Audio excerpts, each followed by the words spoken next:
말씀은 디도서 2장 11절로 15절에 있는 말씀으로 은혜에게 배우다, 은혜의 학교라고 하는 제목으로 같이 말씀 나누도록 하겠습니다. 지난 주일날 저는 이 각 교회의 구성원들을 향한 아주 구체적인 하나님의 말씀을 나눴습니다. 늙은 남자, 늙은 여자, 젊은 남자, 또 교회의 지도자인 디도, 그리고 종들에게 각각 아주 구체적으로 너는 이러이러한 일들을 하지 말아야 되고 이러이러한 것들을 해야 한다라고 하는 말씀을 들었죠. 자, 그런데요, 우리는 사실 이렇게 성경을 가지고 또 설교를 듣는 가운데 이런 구체적인 말씀 듣는 것에 대하여 별로 좋아하지 않습니다. 왜냐하면 말씀이 구체적이면 구체적일수록 내가 그걸 순종했는지 순종하지 않았는지가 노골적으로 드러나기 때문이죠. 자, 우리는요, 기본적으로 약간 모호한 가르침이 좋습니다. 그리고 뭔가 따뜻한 느낌이 드는 말씀이 좋아요. 그래가지고 뭔가 예배가 끝난 다음에 구체적으로 뭘 들은 건 아닌데 기분이 좀 따뜻한다거나 좀 마음이 좀 이렇게 위로를 받았다거나 내가 이러저런 문제가 있었는데 이러저런 문제에 대한 걱정과 근심이 없어지고 평안한 마음이 들면 나는 정말 좋은 말씀을 들었고 좋은 예배를 드렸다라고 생각하는 경향이 있더라는 거죠. 우리는요, 모호한 가르침이 좋습니다. 그런데요, 지금 우리가 읽고 있는 이 디도서에서 그레데 교회를 향한 바울의 편지의 내용을 보면 모호하지 않고 대단히 구체적으로 각자의 문제에 대해서 언급하고 있더라는 거죠. 자, 늙은 남자들한테는요, 성품으로 믿음을 증명하라라고 이야기했습니다. 제발 좀 앞에서 말 좀 하지 말고 가르치려고 하지 말고 사람들한테 참견하지 말고 제발 당신의 그 성품 안에 믿음을 반영해 가지고 보여주는 사람이 되라라고 권고하지요. 예, 늙은이가 되지 말고 어른이 되어 달라라고 권고하는 겁니다.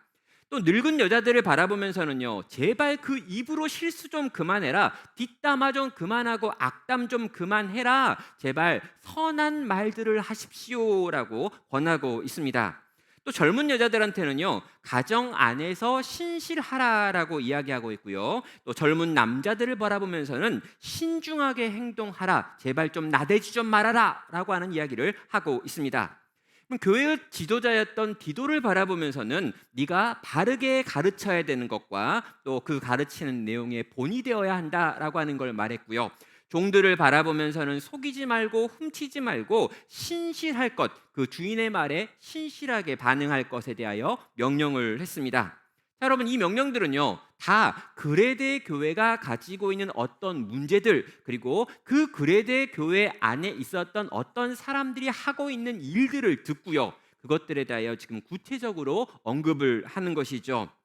자, 지금 딱 그 문제를 일으키고 있는 사람들이 그 교회 안에 있습니다. 그런데 그 교회 안에 있는 그들을 바라보면서 아주 구체적으로 선한 일이 무엇이고 선한 삶이 어떤 것이며 그리스도를 믿고 따르는 교회 안에 속해 있는 당신은 이렇게 살아야 합니다라고 도전하고 있는 것입니다.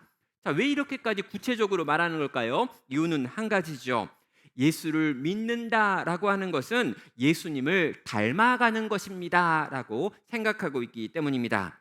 여러분, 예수님을 믿는다라고 하는 것과 내가 예수님을 닮아간다라고 하는 건 결코 분리된 다른 개념이 아니라는 거죠. 내가 예수님을 믿는다면 나는 그 예수님을 닮아가야 하고 닮아가는 삶을 살아야 한다라는 것까지 연결되어 있는 것입니다. 주님을 닮아가는 성화, 그것이 목적인 교회. 그렇기 때문에 계속해서 성도의 삶에 도전하여서 그들로 하여금 변화되기를 요구하는 것이죠. 그런데 문제가 뭐냐면요, 이렇게 끊임없이 우리에게 변화를 요구하는 하나님 앞에서 우리가 그것을 싫어하는 것입니다. 왜냐하면 우리가 기본적으로 변화를 좋아하는 사람들이 아니기 때문인 거죠. 또 무언가 변화된다라고 하는 것은 그 과정에 들어가는 많은 힘, 많은 의지가 필요하기 때문입니다. 자, 우리의 본성이 뭐냐면요, 기본적으로는 가만히 있고 싶은 겁니다. 아니, 좀 더 편하게, 좀 더 쉽게 가고 싶은 마음이 우리에게 늘 있는 거죠. 자, 내가 지금 20년을 이렇게 살았고 30년을 이렇게 살아서 만들어진 게 지금 내 모습입니다. 그러면 지금 만들어져 있는 내 모습이 가장 편한 거예요. 30년의 세월 동안에 만들어진 지금 내 모습이 가장 편하니까 이 모양으로 있는 거죠. 그런데 하나님의 말씀이 나를 향해 찾아와서 구체적으로 너는 네 입에서 나오는 말을 통제하라. 너는 너의 행동을 통제하라. 네가 가고 있는 것, 네가 좋아하는 것, 네가 지금 원하는 것들에 대하여 변화가 필요하다라고 말하면 굉장히 부담을 느끼는 것입니다. 특별히 우리가 악한 쪽으로 변화되는 건요, 별로 큰 에너지가 들지 않습니다.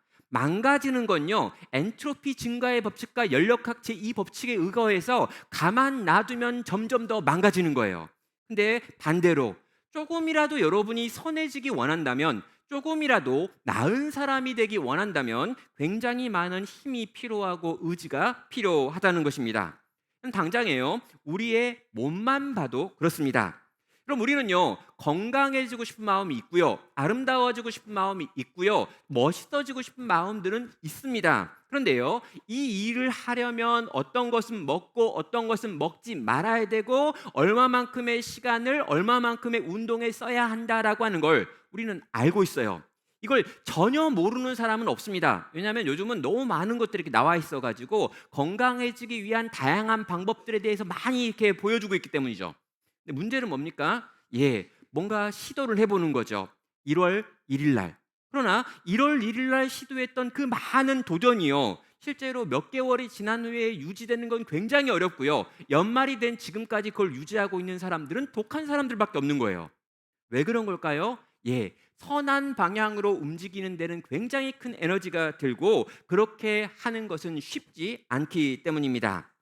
이렇게 먹고 이렇게 하고 이렇게 시간을 쓰고 이렇게 하면 점점 나아진다라고 하는 걸 알고 있으면서도 우리는 그렇게 살아갈 만한 힘과 의지가 없다라는 거죠. 왜 그렇습니까? 우리의 몸 안에 이미 들어와 있는 죄된 관성이라고 하는 것이 있기 때문입니다. 그냥 이대로 살고 싶은 관성, 그냥 이대로 편하게 내가 생각하는 대로 그냥 이렇게 존재하고 싶은 이 몸의 관성이라는 걸 꿰고 내가 변화된다는 건 쉽지 않은 일이라는 거죠. 그래서 우리는 지난 시간에요, 우리가 되어야 될 모습에 대해서 살펴본 겁니다. 우리 안에 있는 죄된 본성을 끊어내고 정말 주님이 원하시는 선한 일을 하는 사람으로 바뀌어야 된다. 정말 주님이 기뻐하시는 모습은 이런 모습이야 라고 하는 것들에 대해서 살펴봤습니다. 그런데요, 그렇게 변화되고 싶은 마음은 실제 우리에게 없다라는 거죠. 그 변화가 요구하는 수고를 감당할 마음이 없고요, 그 변화를 위해서 내가 애쓰고 노력해야 될 만한 마음의 동기부여가 아직 되지 않았기 때문입니다. 자, 성경의 저자인 바울도요, 이것에 대하여 정확하게 알았습니다. 그래서 바울은 그레데 교회에게 편지하면서 너희가 변화돼야 된다라고 이야기한 다음에 이렇게 변화되어라 라고 말했습니다. 그런 다음에 이어가지고 그렇게 변화돼야 될 이유가 무엇인지에 대해서 오늘 이야기를 하는 거죠. 우리가 성숙을 향해 나아가야 한다면 왜 성숙을 향해 나아가야 되는지, 왜 우리의 언어를 고쳐야 되며 우리의 행동을 고쳐야 되며 세상 사람들에게 우리는 이러이러한 방식의 삶을 살아야 되는지에 대한 이유를 말하고 있는 것입니다. 오늘 본문은 그 이유를 한 가지로 이야기하는데요, 그것은 바로 은혜라고 하는 말로 요약이 됩니다. 여러분, 11절은 이렇게 말합니다. 모든 사람에게 구원을 주시는 하나님의 은혜가 나타나라고 말하죠. 그런데 이 11절 앞에 이 원문에는요, 모든이라고 하는 요 단어 앞에 이 가르라고 해가지고 왜냐하면이라는 접속사가 지금 생략되어 있습니다. 그러니까 여러분, 10절까지 있던 내용, 그 구체적인 하나님의 명령을 지켜야 될 이유는 11절부터 나오는 내용이다라고 하는 게 왜냐하면이라고 설명되어 있는 이 가르가 갖고 있는 내용인 거죠. 모든 사람에게 구원을 주시는 하나님의 은혜가 우리 가운데 나타났기 때문에 우리는 하나님께서 우리에게 원하시는 그런 종류의 변화를 감당해야 된다라고 말하고 있는 것입니다. 자, 우리나라 성도들은요, 진짜 은혜라고 하는 걸 좋아합니다. 그래서 많은 경우에 이 은혜를 마치 이렇게 사용하는 감탄사처럼 쓰고요, 뭔가 좋은 일을 경험하면 은혜 받았다, 뭔가 좋은 게 좀 이렇게 경험되어지면 내가 은혜를 충만히 누렸다, 이런 표현들을 하고요. 설교 시간에 설교를 듣고 난 다음에도 목사님을 만나가지고 인사할 때 오늘 설교 진짜 은혜로웠어요 라고 이야기합니다. 진짜 은혜를 좋아해요. 근데 여러분, 그 은혜의 뜻은 과연 뭘까요? 자, 여러분, 요즘은 은혜라는 이름을 찾기가 좀 어려운데요, 지금으로부터 한 20년 전만 해도 정말 은혜라고 하는 이름이 넘쳐났습니다. 그래가지고 제가 사역했던 그 교회에서, 그 대형 교회였는데요, 그 대형 교회에 있을 때 하루는 김은혜 때문에 문제가 발생했어요. 이 김은혜의 문제를 해결하기 위해서 교육자들이 모여가지고 머리를 맞대고 회의를 한 적이 있습니다. 어떤 내용이냐면요, 김은혜가 A부터 Z까지 다 뒤에 붙였는데 새로운 김은혜가 나타났기 때문입니다.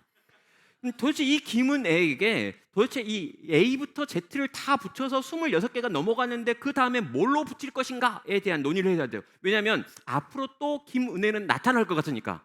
여러분, 이 문제를 해결하기 위해서 굉장히 많이 고민해가지고 A 다시 이제 A, B 이렇게 해가지고 또 추가를 했었습니다.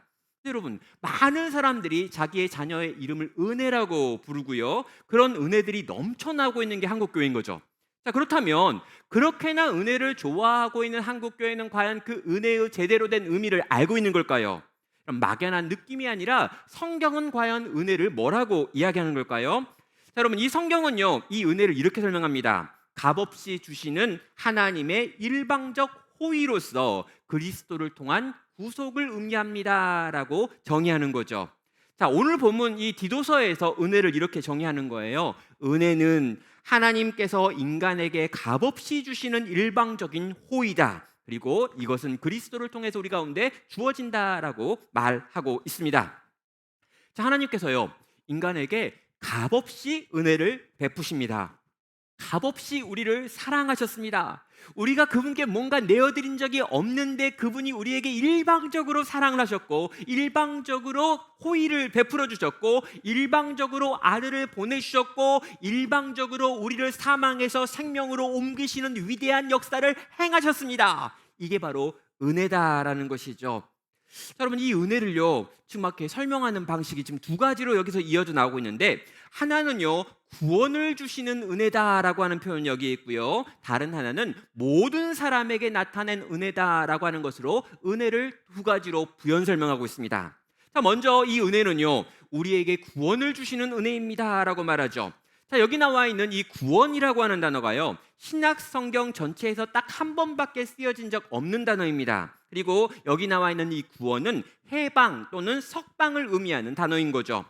자, 우리를 죄에서 자유케 했다는 것입니다. 죄가 만들어낸 사망으로부터 우리를 자유케 만들고 해방시키고 석방했다라고 하는 표현이 여기에 나와 있는 은혜에 대한 설명인 거죠. 여러분, 오래된 복음성가 중에 이런 복음성가가 있습니다. 아마 여러분은 거의 모를 텐데 여기서 그래도 좀 연식이 되신 분들은 아실 거예요. 오, 우리 영혼이 벗어났도다, 사냥꾼의 올무에서 새같이 빵빵, 그렇게 생겨요. 그런 다음에 또 아시나요? 기억 안 나나요? 예. 이거 진짜 다 알아야 되는 아주 복음. 여러분, 시편 124편에 나와 있고요, 시편 124편 7절과 8절에 있는 가사를 가지고 만든 찬양입니다. 여러분, 오, 우리 영혼이 이 사냥꾼의 올무에서 벗어났다라고 하면서 지금 해방을 노래하는 거죠. 2절은 이렇게 이야기해요. 오, 올무가 끊어졌네, 해방되었네, 우리의 도움인 주의 이름, 딱 하는 거죠. 여러분, 죄가 있는데 그 죄에게 묶여 있었는데, 사망이 있는데 그 사망에게 잡혀 있었는데, 여기서 해방되고 여기서 석방되었다는 거예요. 마귀와 사단의 손에 완전히 묶여 있었는데 거기서 해방되었다라고 이야기하는 거죠. 여러분, 만약에 이런 일을 내가 경험했다면, 내가 이 해방과 이 석방을 경험했다면 그런 우리의 반응은 무엇이어야 되는 걸까요? 그냥 기쁜 게 아닌 거죠. 그냥 그렇게 즐겁다, 오, 기쁘다, 이게 아닌 거예요. 자, 여러분이 만약에 새 한 마리인데요, 새인 여러분이 어디론가 가다가 사냥꾼이 만들어 놓은 올가미에 걸려가지고 그 올가미로 인하여 날기를 해가지고 떨어졌어요. 자, 떨어진 여러분이요, 그 올가미 속에서 벗어나기 위해서 온 몸을 다 막 비틀면서 어떻게든 살아나보려고 애썼는데 올가미가 점점 더 조여옵니다. 그때 느끼는 거죠. 이제 내 인생 끝났구나. 나는 저 사냥꾼에게 이제 잡히겠구나. 곧 사냥꾼에 의하여 끌려가가지고 털 다 뽑히고 불에 타가지고 죽겠구나. 끝났다는 거예요. 나는 다 끝났구나라고 생각하며 절망하고 있는 그때 누군가가 내게 다가온 거죠. 그리고 내가 묶여 있었던 그 올가미 안에서 나를 끄집어내고 그 올가미를 끊어버리고 나를 다시금 하늘로 날려보내는 거예요. 이걸 경험한 시인이 하나님 앞에 고백하는 게 우리 영혼이 벗어났도다 사냥꾼의 올무에서 새같이라고 고백을 한다라는 거죠. 여러분, 그 새가 날아오르면서 그 새가 지금 자유를 향해서 날개를 푸득거리면서 하늘로 떠오르면서 내가 그 올무에 갇혀서 죽을 뻔했는데, 아니 거의 죽었는데, 아니 죽었었는데 내가 거기서 살아났구나라고 고백하는 게 이 시인의 고백이고 이 찬양의 가사가 되는 것입니다. 여러분, 이 고백이요 바로 우리들의 고백이라는 거죠. 우리가 죄와 사망의 이 올무에 갇혀 있던 사람들이었습니다. 우리가 우리의 죄로 말미암아 죽을 수밖에 없었고 이 땅에서 그 저주를 받았으니 영원한 심판 가운데 던져질 수밖에 없는 사람이었습니다. 우리가 허물과 죄로 말미암아 하나님의 영원한 심판을 받을 수밖에 없는 사람들이었어요. 우리가 그 상태였는데 거기서 내가 아무것도 하지 못했는데 그때 누군가가 내게 오셔서 이 사망의 굴레를 꺾어버리시면서 거기서 끄집어내어 나로 자유의 자리에 나아가게 만들었다는 거죠. 이게 우리를 해방시킨 바로 구원의 내용이 되는 것입니다. 그럼 이 일이 우리가 경험한 일인 거예요. 이 일이 우리가 맛본 일입니다. 이 일이 우리 가운데 나타났다는 거죠. 그럼 두 번째, 그래서 이렇게 설명합니다. 모든 사람들에게 나타난 은혜다라고 설명을 하는 거죠.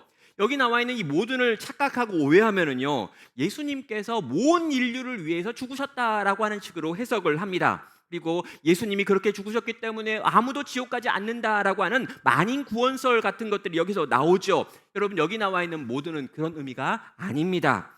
그럼 그가 예수를 주로 고백했다면, 그가 예수를 영접했다면, 그가 내 인생의 주인으로 예수님을 자기의 인생 가운데 모셔드렸다면 그가 어떤 사람이라 할지라도 이 구원을 누릴 수밖에 없다라고 하는 의미에서 모든 사람에게 나타났다는 표현을 쓰고 있는 거죠. 그럼 세상은요, 사람들을 끊임없이 등급으로 나눕니다. 이번에 수능이 끝나니까 또 등급 컷으로 사람들 막 쪼개고 있잖아요. 여러분, 세상은요, 사람들이 말하는 계급을 있건 또 보이지 않건 간에 사람들을 끊임없이 계급화해가지고 등급으로 나누는 게 모든 인간들이 갖고 있는 공통점이에요. 그래서요, 이렇게 등급으로 나누는 이유가 뭡니까? 이 등급에서 높은 사람들이 더 많은 것, 더 좋은 것들 다 취하려고 이런 등급을 나누는 거죠. 그런데 지금 하나님께서 뭐라고 이야기하는 거냐면, 복음은 그런 게 아니라는 거예요. 하나님의 그 넘치는 은혜는 그 은혜를 받고자 그리스도께 나오는 모든 자들이 다 받는다는 거죠. 1부터 몇 가지 있다 할지라도 다 받는다는 거예요. 주인부터 종까지 누구나 받을 수 있다는 거예요. 외국인이라 할지라도, 그가 유대인이건 외국인이건 여자건 남자건 그 어떤 자건 그가 예수를 주로 고백한다면 이 하나님의 크신 은혜를 다 누릴 수 있다라고 이야기하는 게 오늘 본문에 나와 있는 모든 이들에게 나타난 복음이라는 것입니다. 사랑하는 여러분, 우리가 그리스도를 내 인생 가운데 모시기 원한다면 그 누구나 다 받을 수 있는 것이 구원이라는 거죠. 이건요, 세상에 없는 것입니다. 그런데요, 그 놀라운 세상에 없는 은혜가 우리의 인생 가운데 찾아왔다라는 거죠. 그럼 그 은혜가 우리의 인생 가운데 와서 죄와 사망으로 죽을 수밖에 없었던 우리를 거기서 끄집어내어 살리고 거기서 끄집어내어 해방시키는 일들이 우리의 인생 가운데 경험되는 것, 이게 은혜인 것입니다. 여러분, 그 은혜가 이미 우리 가운데 왔다는 거예요. 사랑하는 여러분, 우리가 왜 변화돼야 되는가? 우리가 왜 달라져야 되는가? 우리가 왜 더 선한 일을 하는 사람으로 바뀌어 가야 되며 그리스도를 닮아가야 되는가라고 하는 질문에 대해서 은혜가 이미 너희 가운데 부어졌기 때문이다 라고 말한다는 거죠.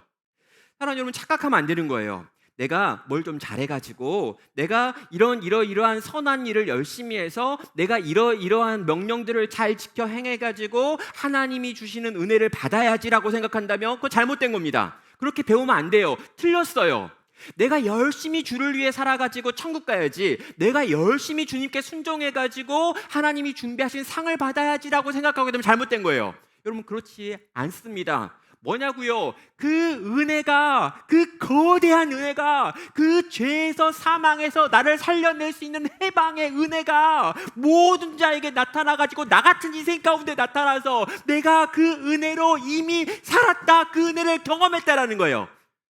그럼 그 놀라운 은혜를 받았으니, 그 놀라운 사랑을 받았으니, 그 놀라운 생명을 내가 새롭게 얻었으니 이제 그 생명에 합당한 사람으로 이 땅에서 자라가는 것이 마땅하지 않느냐라고 하는 게 성경이 우리에게 요구하는 명령이고 방식인 것입니다.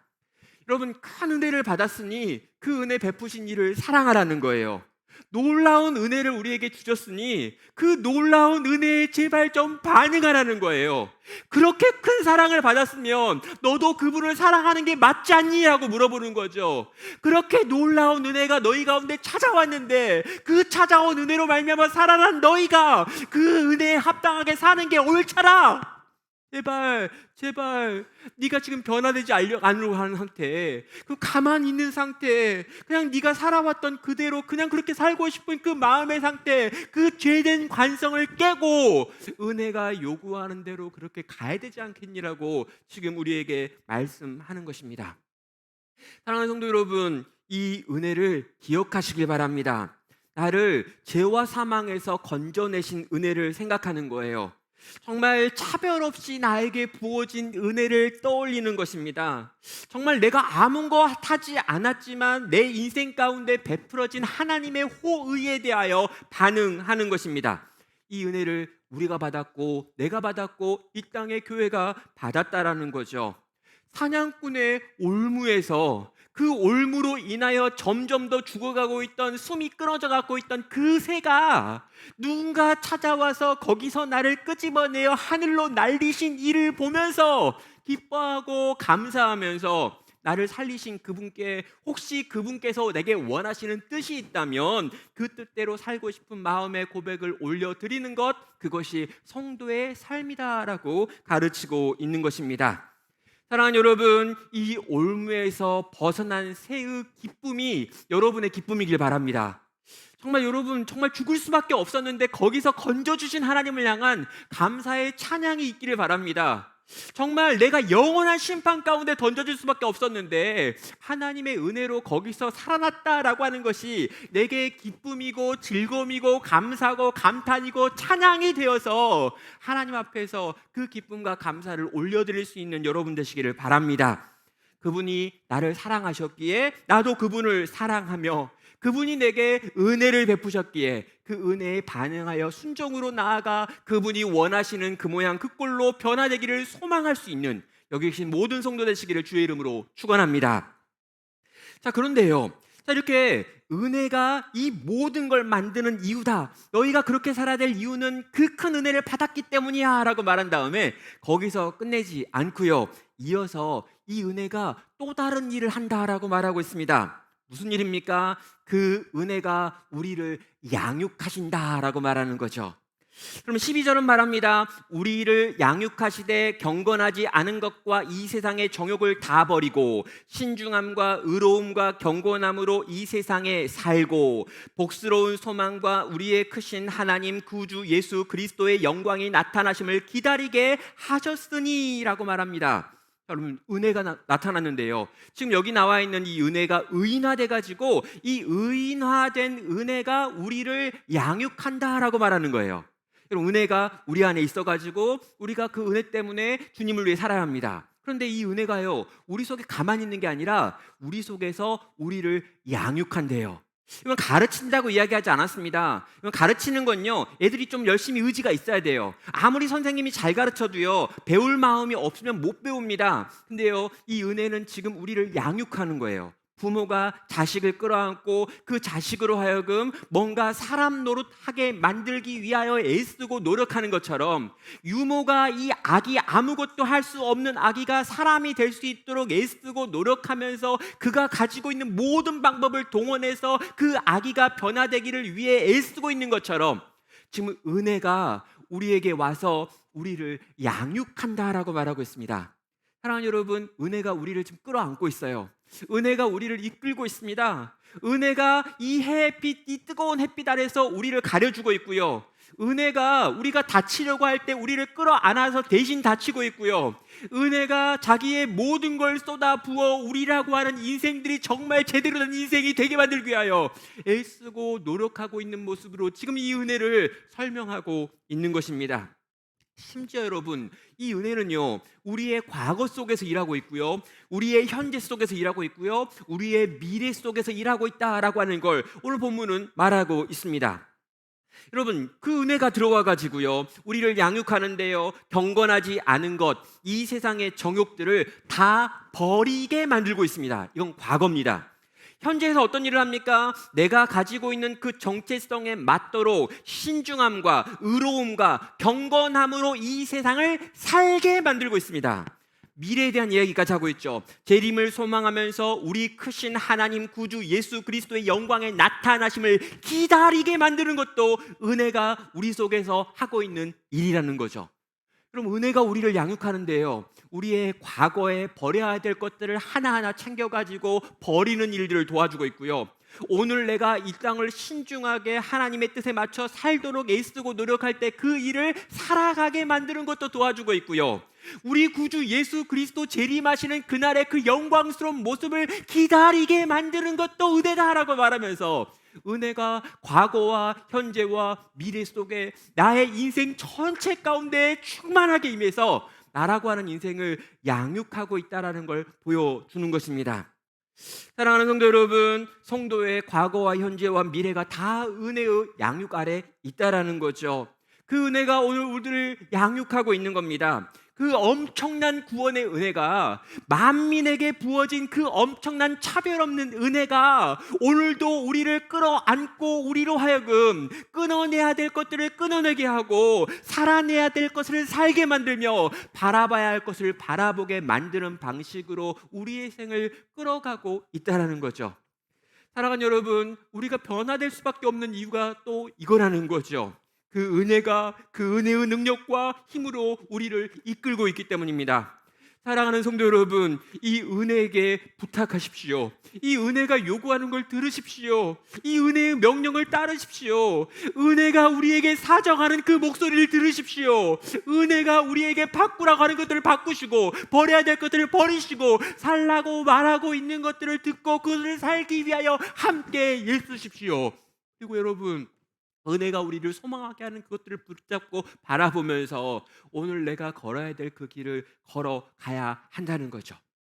사랑하는 여러분, 때로 여러분, 우리가 누군가에게 양육을 받습니다. 근데요, 똑같이 양육을 받고 똑같은 사람한테 양육을 받아도요, 어떤 애는 빨리빨리 정말 잘 크고 잘 변하고 잘 배우는 애가 있는가 하면, 이쪽에 있는 얘는 더럽게 안 바뀌는 인간이 있어요. 차이가 뭡니까? 똑같은 양육자인데. 한 가지죠. 여러분, 이 양육을 받는 사람이 가지고 있는 마음의 태도입니다. 어떤 이는요, 배우려고 해요. 어떤 이는 변화되려고 합니다. 어떤 이는 반응하려고 하고요, 어떤 이는 적극적으로 나를 양육하는 그와 함께 새로운 영역으로 넘어가고 싶은 열망이 있습니다. 그래서 열심히 배우고 열심히 익히고 열심히 따라하고 열심히 순종하는 거죠. 그는 변화될 것입니다. 근데요, 어떤 분들은 개구리 같아요. 그래가지고 하라면 안 해요. 같이 하자 그러면 못 하겠다고 그래요. 그리고 배고프다 그래요, 맨날. 뭡니까 도대체? 그러니까 여러분, 이게 그 코스 안에 들어와서 마땅히 해야 될 어떤 과정이 있는데, 이 과정을 같이 가자고 애쓰고 있는 양육자가 있음에도 불구하고 이 양육자와 함께 걷지 않는 따르는 자가 있는 거죠. 사랑하는 여러분, 오늘 은혜는요, 우리에게 요구하는 겁니다. 내가 너를 양육하고 있는데 나의 양육에 따라와라, 나와 함께하자, 내가 함께하면 내가 널 지키고 돌보고 이끌게 라고 지금 도전하고 있는 것입니다. 사랑하는 성도 여러분, 이 은혜의 양육을 받으시길 바랍니다. 이 은혜와 함께 걸으시길 바랍니다. 이 은혜와 함께 걸으시며 그가 만들어내는 여러 가지 교육의 과정 속에서 충분히 여러분이 성숙할 수 있기를, 주께서 여러분과 함께 하심으로 그 성숙을 만들어내는 걸 경험할 수 있는 여러분 되시기를 바랍니다. 자, 그렇다면요, 이제 이 은혜가 우리를 그렇게까지 양육하고 있는 목적이 있다면 그 목적은 뭐냐라는 거죠. 14절은 이 은혜의 목적이 나와 있습니다. 그가 우리를 대신하여 자신을 주심으로 모든 불법에서 우리를 속량하시고 우리를 깨끗하게 하사 선한 일을 열심히 하는 자기 백성이 되게 하려 하심이다 라고 말하는 거죠. 여기 보면은요, 그의 목적이 나와 있습니다. 선한 일을 열심히 하는 자기 백성을 만들고 싶은 것, 이게 은혜가 우리를 양육하고 있는 이유고 목적인 거죠. 선한 일을 열심히 하는 자기 백성들.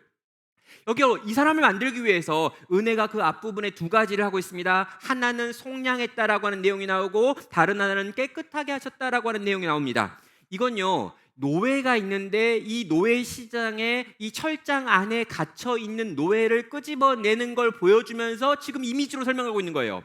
철장 안에 갇혀 있는 이 노예를 끄집어내기 위하여 속량이라고 하는 돈을 대신 지불하는 과정이 있습니다. 그래가지고 돈을 지불해가지고 그를 산 거죠.